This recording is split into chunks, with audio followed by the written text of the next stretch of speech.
හොඳයි. දැන් මේ හවිය නැවත සවි කරගන්න ආකාරය අපි ඉගෙන ගමු. මොනවද බලන්නේ? ඉක්මනට බැන ගන්න. ඉක්මනට. දැන් බබාල වෙන්න හදනවා මෙතන. හා ඉක්මනට. හොඳට. පේන්න බෑ.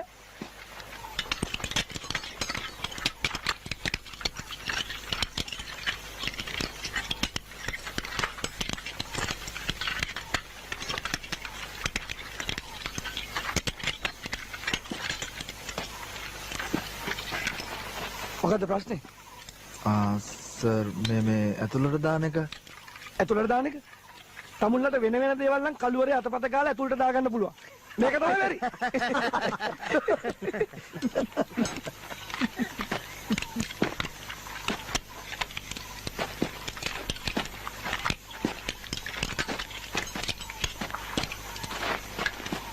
ඇයි පුතේ?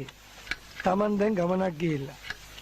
රෑ වෙලා කළුවරේ ගෙදර ආවම තමන්ගේ යතුර අතපත ගාලා යතුරු හිලට දාලා අරගන්නේ නැද්ද? ඉතින් මං අහන්නේ මේකත් මේ හොඳට අතපත ගාලා මේක දාගන්න බැරි ඇයි පුතේ?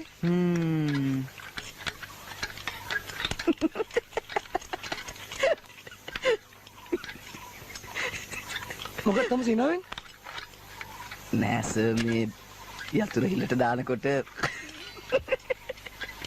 එයකෝ තොට කළුවරේ ඇවිල්ලා යතුරු හිලට දානකොට බක බක ගාලා හිනයවද? ඈ? නැගිටපෙයි යකෝ ඔක්කොම. ගලෝපියා වටි. දූපියා වට දාය. ඉක්මනට දූපියා. දූපියා.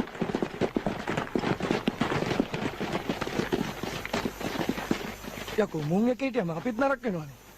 අහිංසක විදියට උදාහරණයක් දෙන්න බෑ වනචර විදියටම හිතන්නේ. ඈ? බලාගෙන ගියම් හමුදාවෙන් උන්ට හොඳයිනේ.